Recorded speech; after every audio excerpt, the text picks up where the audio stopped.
안녕하세요. 6월 10일 금요일 아침 말씀 시간에 나오신 성도 여러분 환영합니다.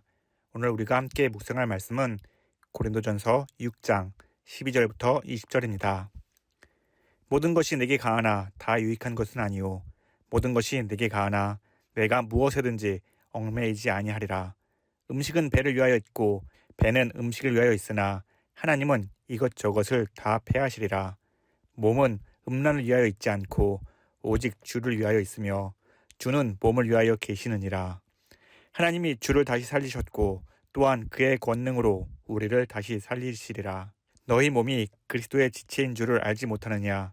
내가 그리스도의 지체를 가지고 창녀의 지체를 만들겠느냐? 결코 그럴 수 없느니라. 창녀와 합하는 자는 그와 한 몸인 줄을 알지 못하느냐? 일러스되 둘이 한 육체가 된다 하셨나니 주와 합하는 자는 한 영이니라. 음행을 피하라.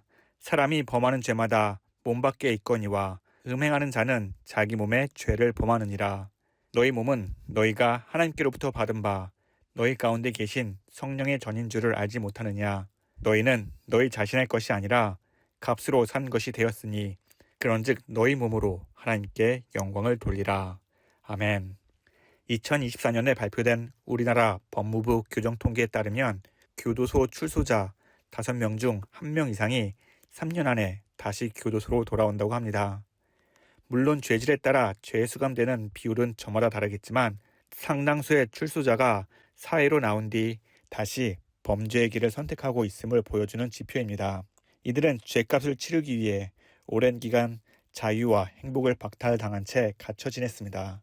감옥 안에서 그들이 버틸 유일한 소망은 오직 출소라는 자유의 날을 맞이하는 것입니다. 마침내 그토록 갈망하던 자유를 얻었음에도 상당수는 그 자유를 가지고 다시 죄를 지어 감옥으로 걸어 들어갑니다. 감옥문을 나섰지만 육신은 여전히 과거의 범죄 습관과 쾌락에 깊이 길들여져 있었기 때문입니다. 결국 그들에게 주어진 고귀한 자유는 그저 자신의 정욕을 채우기 위한 수단으로 변질되고 사회에 해만 끼치는 방종에 이르고 만 것입니다. 이는 자유가 지닌 진정한 의미와 가치를 알지 못할 때 그 자유가 얼마나 쉽게 변질되는지 보여주는 안타까운 모습입니다. 그런데 자유를 이처럼 오용하는 모습은 비단 오늘날 출소자들만의 문제가 아닙니다. 2000년 전 고린도 교회 일부 성도들 역시 이와 똑같은 영적 착각 속에 살아가고 있었습니다. 십자가의 은혜로 죄의 속박에서 풀려났지만 감옥 밖을 나온 출소자처럼 육신의 옛 구습을 버리지 못한 채 그 거룩한 자유를 육신의 정욕으로 채우며 다시 죄의 노예가 되었던 것입니다. 그리고 안타깝게도 이 모습은 오늘날 살아가는 우리 성도들의 삶 속에서도 얼마든지 반복될 수 있는 영적 실상이기도 합니다. 사도 바울이 지적한 대로 당시 일부 고린도 성도들은 모든 것이 내게 가하다라며 자신들에게는 무엇이든 마음대로 할 수 있는 절대적인 자유가 주어졌다고 주장했습니다. 또한 음식은 배를 위하여 있고 배는 음식을 위하여 있다는 말처럼 배가 고프면 음식을 먹는 것이 자연스럽듯 육체의 만족과 성적 쾌락을 누리는 것 또한 지극히 당연한 본능이라며 여겼습니다. 고린도 교회 성도들이 이토록 대담하게 죄를 지으며 성적 부도덕을 정당할 수 있었던 데에는 크게 두 가지 이유가 있었습니다. 첫 번째는 고린도전서 3장에서 바울이 탄식하며 지적한 것처럼 그들이 세상의 기준을 여과 없이 받아들이는 육신에 속한 어린아이 상태에 머물러 있었기 때문입니다. 당시 고린도 사회를 지배하던 그리스 로마 철학 배경은 육체는 악하고 영혼은 순결하라는 이원론적 사상이었습니다. 그들은 이 잘못된 철학적 논리를 그대로 수용했습니다. 육체란 그저 잠깐 있다가 썩어 없어질 껍데기에 불과하며 구원받은 영혼은 어떤 상황에서도 안전하다는 착각에 빠졌습니다. 즉 육체는 어차피 썩어 없어질 악한 것이니 몸으로 무슨 짓을 하든 영혼의 구원과는 무관하다는 극단적인 영적 방종주의에 빠져든 것입니다. 그들은 이 궤변을 도구 삼아 자신들의 성적 타락과 정욕을 거침없이 합리화했습니다. 두 번째는 사도 바울이 전한 복음을 자신의 정욕에 따라 왜곡하며 받아들였기 때문입니다. 바울은 로마서 8장 1절과 2절에서 그러므로 이제 그리스도 예수 안에 있는 자에게는 결코 정죄함이 없나니 이는 그리스도 예수 안에 있는 생명의 성령의 법이 죄와 사망의 법에서 너를 해방하였음이라고 선언한 것처럼 고린도 교회에서도 이와 동일한 복음을 전하며 예수 그리스도 안에서 누리는 참된 자유를 선포했습니다. 그러나 고린도 교회 성도들은 이 거룩한 율법으로부터의 자유를 아무렇게나 살아도 된다는 방종으로 심각하게 오해했습니다. 예수님이 내 모든 죄를 사하셨고 율법에서 자유하게 하셨으니 이제 내가 무엇을 하든 더 이상 죄가 되지 않는다는 영적 교만과 도덕적 무감각에 빠져버린 것입니다. 결국 그들은 자신의 욕망을 채우기 위해 하나님의 말씀을 아전인수격으로 왜곡하고 자신들 입맛에 맞게 바꾸어 적용했습니다. 이러한 마음이 얼마나 무섭고 영악합니까? 이는 마치 에덴 동산에서 뱀이 하와를 교묘하게 속여 선악과를 먹게 했던 유혹의 방식과 닮아 있습니다. 아담과 하와가 선악과를 먹으면서도 그것이 파멸의 길인 줄 인지하지 못하도록 하나님의 말씀을 교묘히 변형시켰던 것처럼 고린도 성도들 역시 복음의 메시지를 자신들의 정욕을 채울 도구로 변개시켰습니다. 더욱 심각한 문제는 이 왜곡된 논리가 죄책감마저 마비시킨 채 성도들 사이에 급속도로 전파되었다는 것입니다. 사도 바울이 붓을 들어 편지를 보내야 했을 정도로 이 영적 전염병은 이미 교회 전체를 집어삼키고 있었습니다. 이러한 말씀의 왜곡은 성도 개인을 타락시킬 뿐만 아니라 누룩처럼 먼저 교회 공동체 전체를 거대한 죄의 구렁텅이로 빠뜨렸습니다. 결국 그들은 그리스도의 십자가의 공로로 얻은 영광스러운 자유를 영적 성장의 동력으로 삼는 대신 자신의 육신적 정욕을 채우고 성적 부도덕을 정당화하는 방패막이로 전락시키고 마는 것입니다. 사도 바울은 이처럼 그리스도인의 자유를 심각하게 오해하고 있던 고린도 성도들에게 몸의 진정한 영적 개념을 다시 교정해 줍니다. 첫째로 사도 바울은 몸은 음란을 위하여 있지 않고 오직 주를 위하여 있다고 단호하게 선언합니다. 몸은 그저 동물적 본능과 순간의 쾌락을 채우기 위한 도구나 소모품이 아니라는 것입니다. 우리의 몸이 내 마음대로 휘두를 수 있는 나의 소유물이 아닌 이유는 예수 그리스도께서 십자가에서 피 흘려 값주고 사셨기 때문입니다. 사도 바울은 갈라디아서 2장 20절에서 이렇게 고백합니다. 내가 그리스도와 함께 십자가에 못 박혔나니 그런즉 이제는 내가 사는 것이 아니요 오직 내 안에 그리스도께서 사시는 것이라.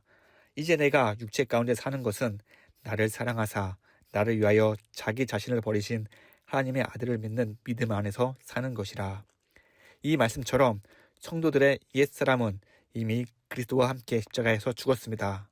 성도는 내 삶의 주인이 내가 아니라 내 안에 계신 예수님이 주인이 되는 삶입니다. 그러므로 주님이 주신 참된 자유는 내 마음대로 행하는 방종이 아니라 죄와 욕망에 매여있던 옛사람으로부터 완전히 해방된 오직 주를 위하여 살아가는 거룩한 자유입니다. 사도 바울은 또 이어서 이렇게 말합니다. 주는 몸을 위하여 계시느니라.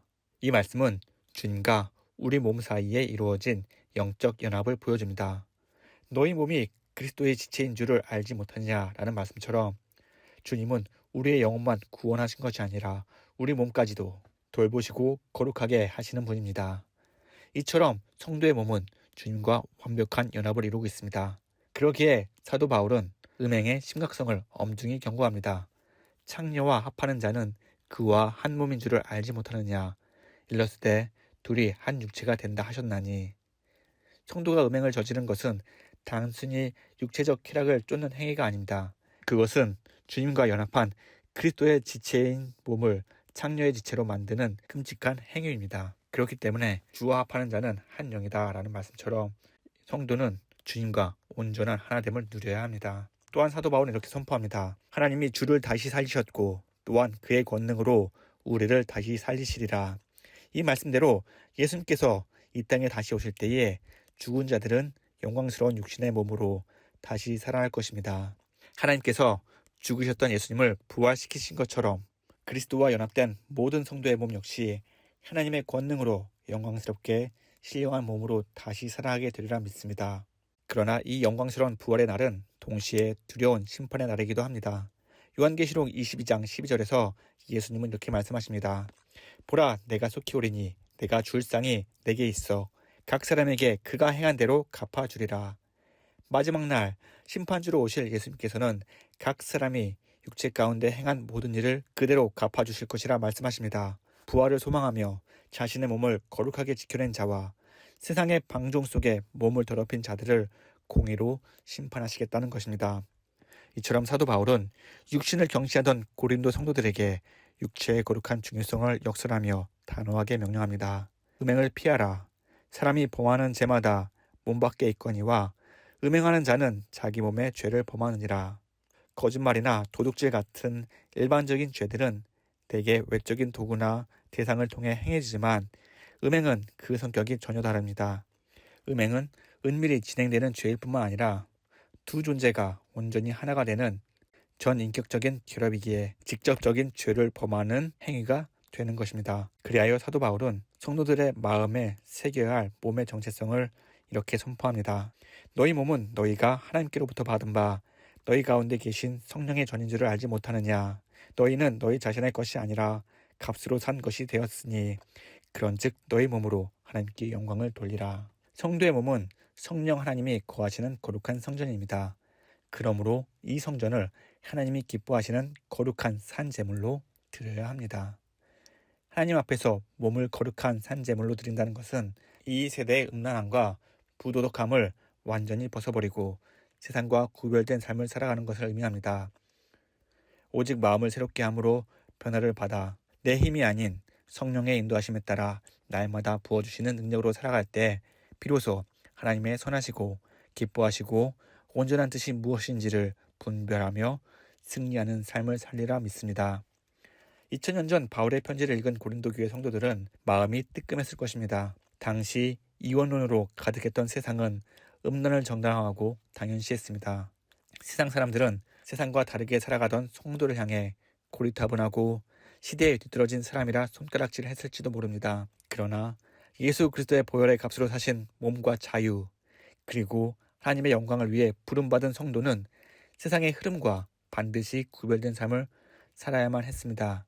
그리고 세상의 편견 속에서도 도리어 기뻐하며 하나님께 영광을 올려드렸습니다. 그렇다면 오늘날 우리를 위협하는 죄는 어떤 모습으로 변형되어 있습니까? 우리는 죄가 죄인 줄도 모른 채 무의식적으로 행동하며 우리의 몸을 가지고 하나님의 영광을 가리고 있지는 않은지 살펴봐야 합니다. 물론 오늘날에도 음란이라는 죄는 여전히 성행합니다. 그러나 음란 외에도 우리 시대를 지배하는 무서운 우상들은 여전히 존재합니다.